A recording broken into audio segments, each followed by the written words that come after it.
Alright, so we are back with another Dragon Ball Super Card Game video. This one is a deck profile, baby.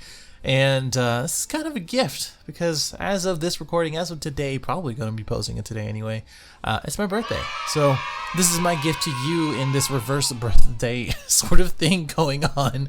I have no gameplay. I'm sorry about that, but I am going to be doing this deck and then tomorrow's Jackie-chan's deck in a live stream on Thursday. I will commit to that. It'll probably be for an hour or so. I can kind of showcase these decks and just hang out. I haven't done a live stream in a long time, so watch out for that. I'll schedule out like a little event or like a little thing for that, and probably won't hear from me too much because it is, it's summer. Don't worry about all that stuff here, guys.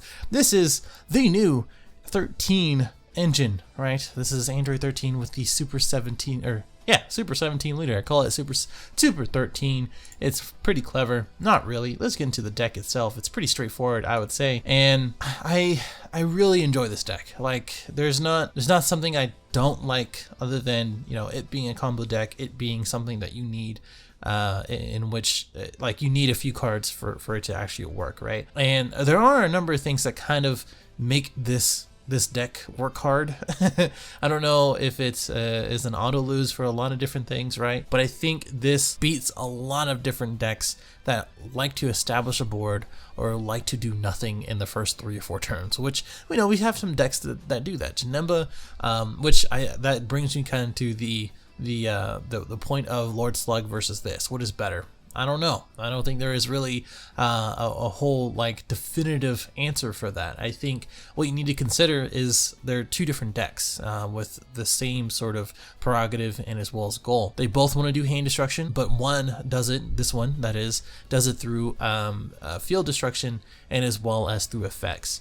Lord Slug, if you build it the traditional way, not the Brohan way, shout out to him, you just do it unconditionally, but you have to set up in order to do that. You have to have wings for it to be cheap and not the old Slug. You have to have the bond in order to proc off the 4-drop. You have to have the 4-drop in order to do the 2 energy drop 3. With this, you run the Chilai engine early on. You run the new 13 engine on turn 3.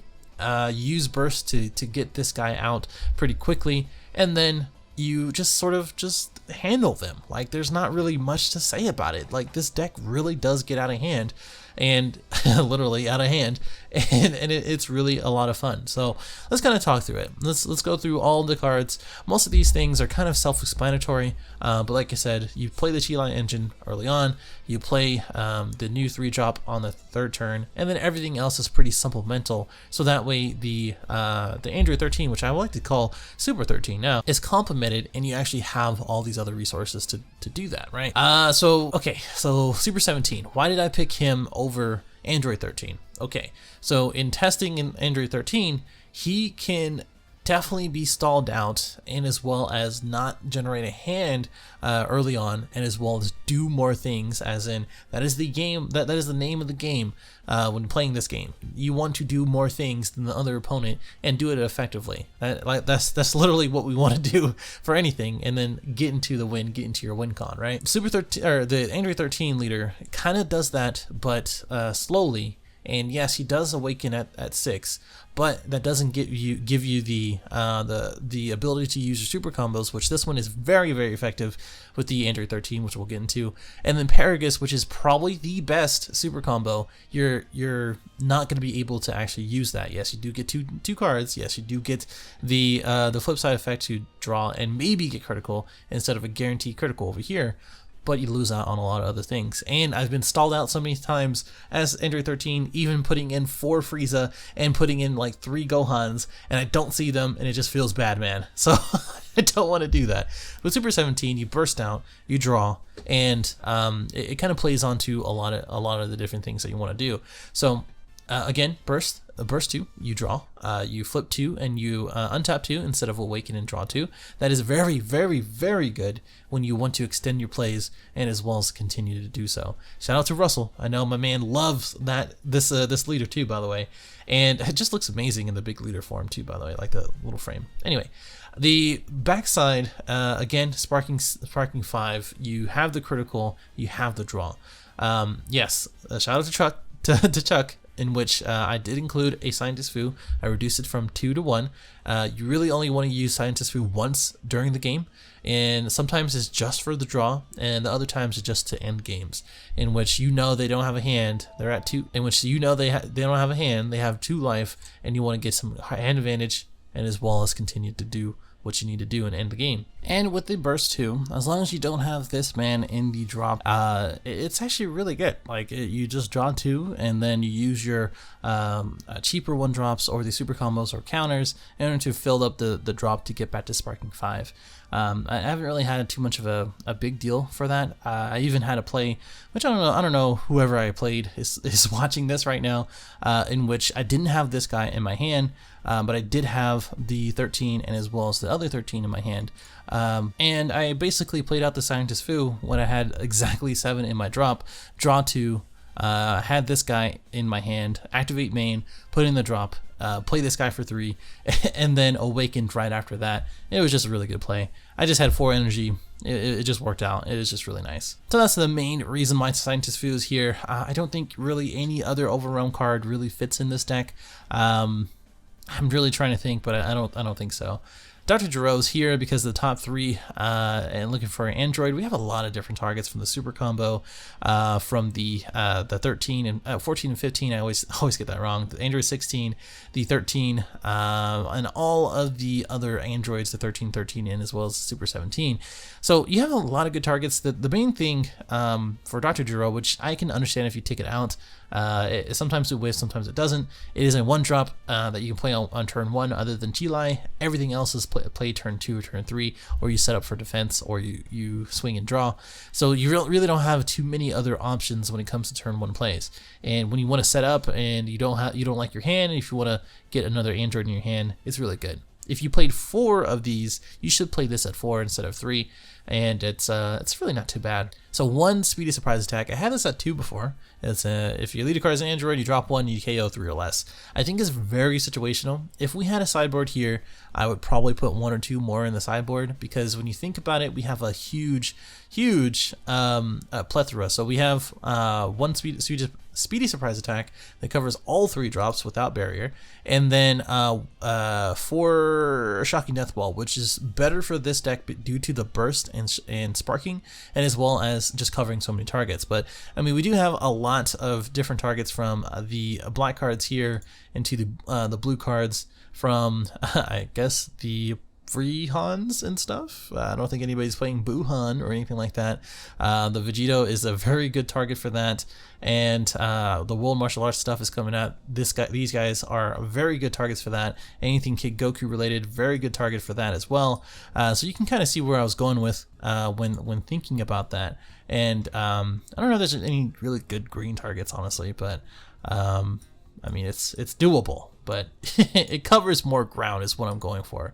And when we look at the 2 drops, a lot of the useful ones are in red, specifically against Pan, Shocking Death Ball, and as well as any of the 1 cost Kid Goku, or just cheap cards like Dark Pyromancer Saiyan. It covers a lot. So both of those cards in tandem with the Android 13 being on the board, because it says when one of your battle cards or opponent's battle cards are placed in the drop area due to one of your skills, they drop 1 card. So the more that you have or options that you have in order to do that is really good, because they're going to be negging a card on the field and 1 on within their hand as long as this guy's out. So that's kind of the thought process for the counters here. And then we have the Chilai Frieza Force Soldier, in which she draws one, which is really good. I mean, it's a green draw one. Other than Gohan, they really don't have too many of those. And then we have the choose up to 1 green Frieza army card with an energy cost of 2 or less and play it. So this one doesn't get played in rest mode like Frieza's Call, but you do have to pay 2.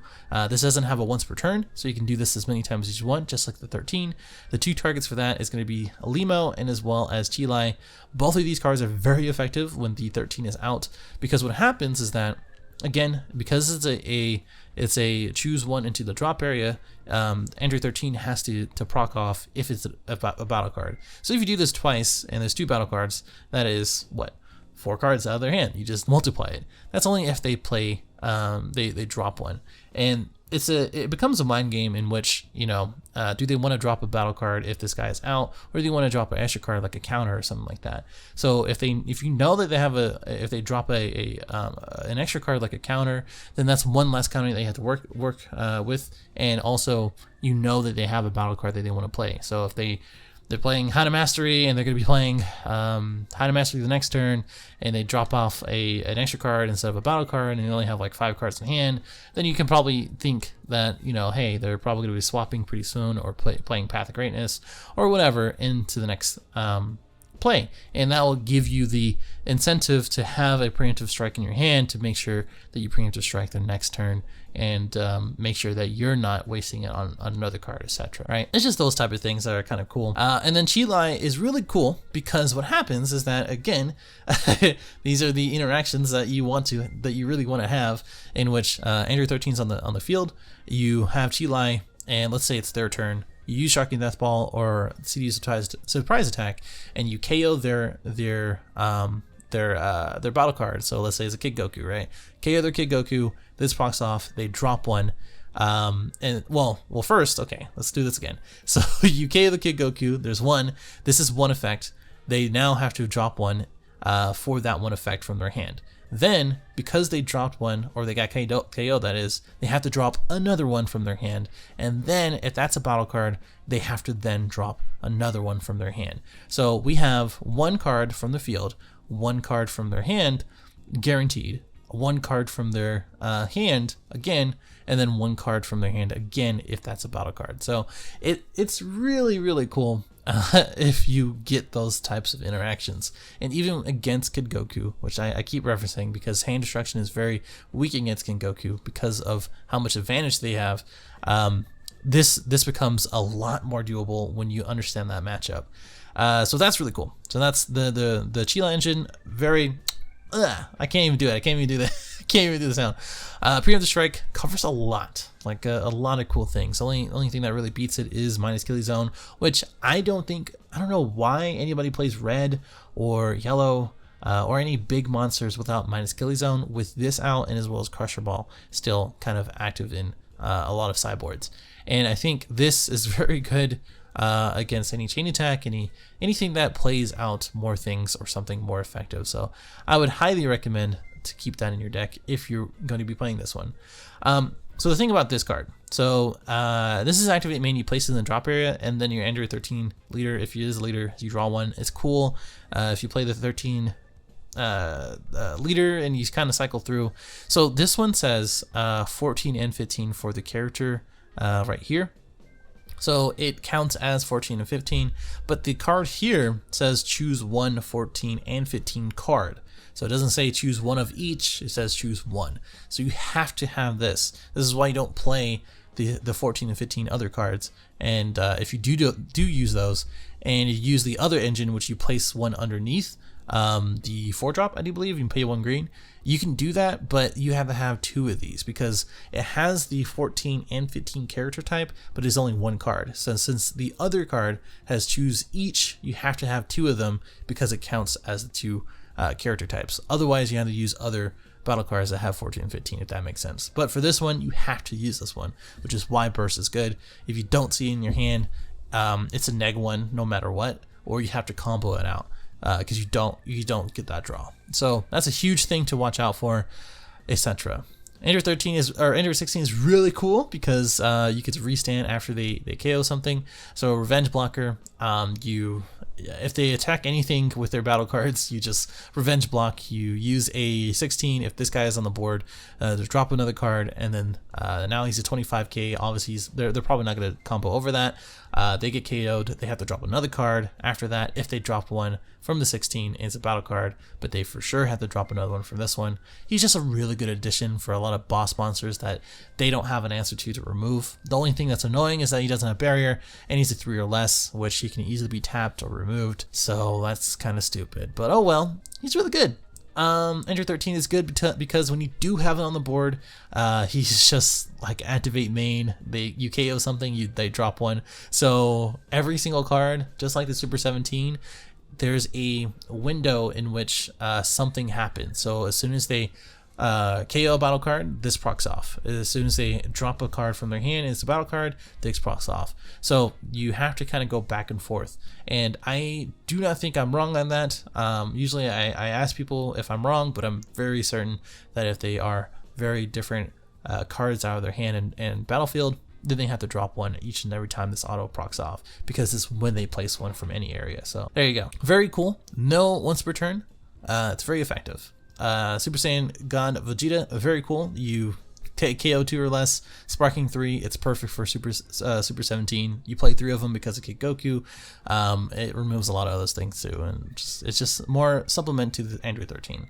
Hyperspeed Goku for Awakening. He's very good because he is critical and 15k. In the best scenario, you would be at 4 life or 4 energy. 5 life, and then this guy out on the field already the previous turn. You play this guy, take 2 cards from your life, awaken. You have critical here for 30,000, and this guy is 30,000 as well. I do not play any Champa. As you can see, I would highly recommend to find some room for that. I just don't really feel that it's necessary, so that's just me. You can probably fit one, reduce one of these, or reduce a Jiro or something. Enter 13, again, you just you can't play any you can't play this card if there's any 13, so you have to be careful in playing this or this guy already. So you can't play multiple, so that's really good permanent as far as balance, but you choose one and then you choose this guy from your hand. I kind of really talked about this, but the one thing you really want to remember is that these are 2 different effects. So the auto on the top is that they choose one, you do not choose one. Remember that you do not choose one. I always forget that. They choose one in the battle card and KO it. If they only have one, it gets KO'd. There you go. And then it is separate from the other auto, in which it is from any other skill. You drop one from their hand. This includes critical. This includes any of the cards that I mentioned.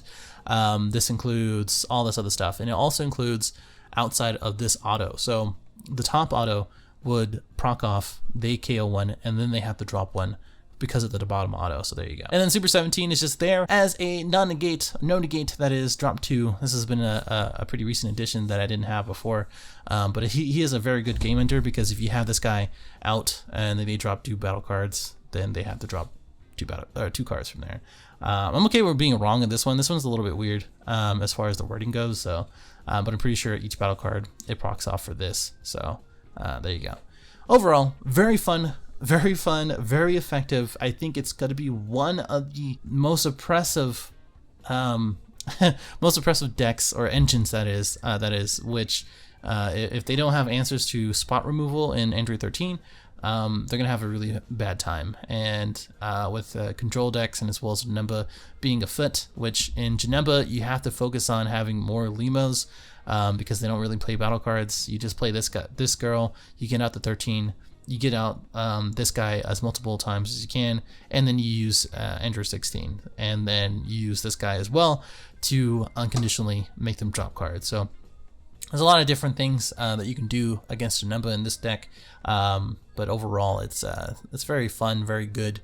I would love to know what everybody thinks as far as this goes. I think I talked enough, I spoke enough.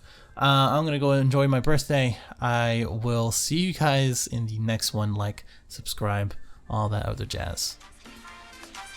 Thanks for watching. Later.